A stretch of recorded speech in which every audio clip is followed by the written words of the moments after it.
Bismillahirrahmanirrahim. Kulanti wacan wanaagsan daawadayaal waa 25 Janaayo 2026 qodobada aad warkeena ku maqli doontaan waxa ka mid noqonaya ciidanka Danab iyo kuwa Jubbaland oo ka ruqaansaday guddaa kuna sii jeeda deegaano ay ku sugan yihiin kooxaha nabadiidka ah.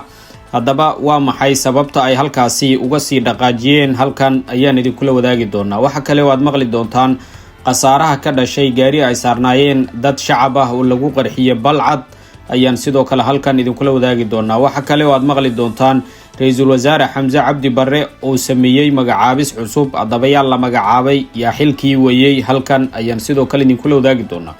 soo dhawaada haddii aad inagu cusub tahay inagu soo biir channelka subscribe inoo saar muuqaalkii noo la garay asxaabtaada la wadaag aragtidaada inoogu soo gudbi qaybta faallada. Mahadsanidin.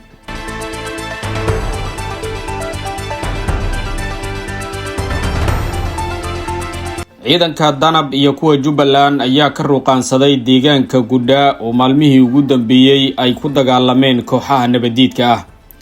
ciidamada commandoska Danab iyo kuwa daraawiishta Jubbaland ayaa lagu soo waramayaa in weli ay dhaqdhaqaaqyo culus ka wadaan aagga deegaanka guddaa ee gobolka Jubbada Hoose, halkaas oo ay jab culus ku gaarsiiyeen kooxaha nabadiidka ah. ciidamada oo haatan helay gurmad horle laguna kordhiyay guutooyin cusub ayaa lagu soo waramayaa inay ka ruqaansadeen jasiiradda guddaa iyaga oo ku baxay deegaano hoos yimaada magaaladaasi oo ay ku xoogan yihiin kooxaha nabadiidka ah. saraakiisha horkacaysa howlgallada ayaa shaaca ka qaaday in ujeedkooda uu yahay in kooxaha nabadiidka ay ka saaraan halkaasi oo la rumaysan yahay inay kasoo abaabusho weerarada ay kusoo qaado fariisimaha ciidanka ee ku yaala halkaasi.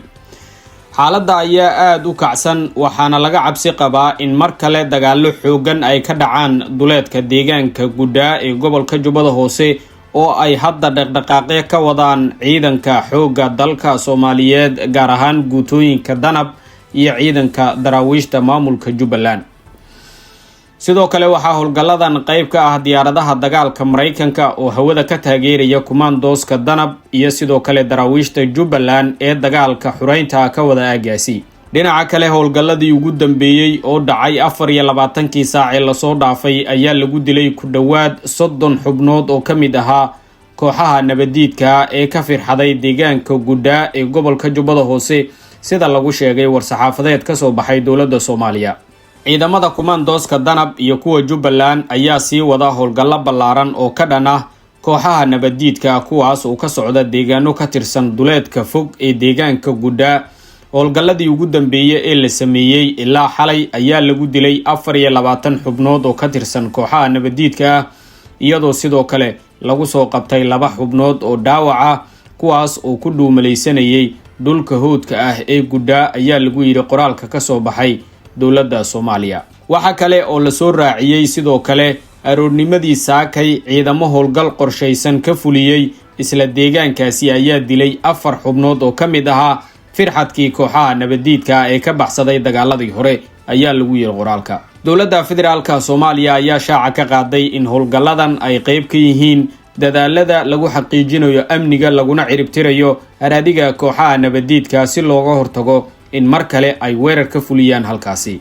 dagaalkii ka dhacay deegaanka guddaa ayaa noqday mid ka mid ah kuwii ugu khasaaraha badnaa ee ay la kulmaan xubnaha kooxaha nabadiidka ah maadaama laga laayay maleeshiyaad badan lagana dhaawacay kuwo kale iyada oo xubno kale iyo hub la qabtay. dhinaca kale faahfaahinno dheeraad ah ayaa ka soo baxaya gaari ay saarnaayeen dad shacab ah oo lagu qarxiyay degmada Balcad ee gobolka Shabeellaha Dhexe. faahfaahinno kala duwan ayaa ka soo baxaya qasaaraha ka dhashay qarax miino oo maanta ka dhacay degmada Balcad ee gobolka Shabeellaha Dhexe kaas oo sababay khasaare dhimasho iyo dhaawac ah. gaariga oo ahaa nooca loo yaqaano Nooha kana baxay magaalada Muqdisho ayaa miino ay kula kacday kontaroolka koobaad ee degmadaasi waxaana saarnaa dad shacab ah. qaraxa oo la dhigay wadada dhinaceeda ayaa si lama filaan ah u haleelay gaariga waxaana ku dhintay ugu yaraan 2 qof halka ay ku dhaawacmeen tiro kale oo intaasi ka badan sida ay noo xaqiijiyeen dad goobjoogayaal ah. wararka ayaa intaasi ku sii daraya in gaariga uu soo gaaray burbur xoogan sida uu muujinayo muuqaal laga duubay oo si weyn loogu baahiyay baraha bulshada. goobta uu qaraxa ku haleelay gaariga ayaa waxa badan adeegsada ciidamada dawladda waxaana sidoo kale ka agdhowaa kontarool lagu hubiyo gaadiidka isaga kala goosho Muqdisho, Balcad ilaa Jowhar. xaaladda goobta ayaa hadda degan, waxaana gurmad degdeg ah loo fidiyey dadka ay waxyeeladu soo gaartay oo ay u tageen dadka deegaanka iyo ciidanka amniga. maalmihii lasoo dhaafay ayaa waxaa aad u kordhayay weerarada qaraxyada ah ee ka dhaca jidadka muhiimka ah ee isku xira gobolada Shabeellaha Dhexe, Hiiraan iyo Galgaduud oo ay weli ku xooggan yihiin kooxaha nabadiidka ah. si kastaba haatee, kooxda nabadiidka ayaa muddooyinkii u dambeeyay isku fidinaysay Shabeellaha Dhexe, waxaana maalin ka hor ay weerar toos ah ku qaaday deegaanka Wargaadhi, inkastoo isla iyagii lagu jebiyay dagaalkaasi. ugu dambeyntiina ra'iisul wasaaraha Soomaaliya ayaa sameeyay magacaabis cusub. ra'iisul wasaaraha xukuumadda federaalka Soomaaliya Xamse Cabdi Barre ayaa maanta Saalax Xiire Khayre u magacaabay inuu noqdo agaasimaha guud ee arrimaha dastuurka ee wasaaradda cadaaladda iyo arrimaha dastuurka kadib wareegto uu soo saaray. ra'iisul wasaaraha ayaa sidoo kale agaasimaha cusub ee uu soo magacaabay kula dardaarmay inuu la yimaado hufnaan iyo xilgudasho.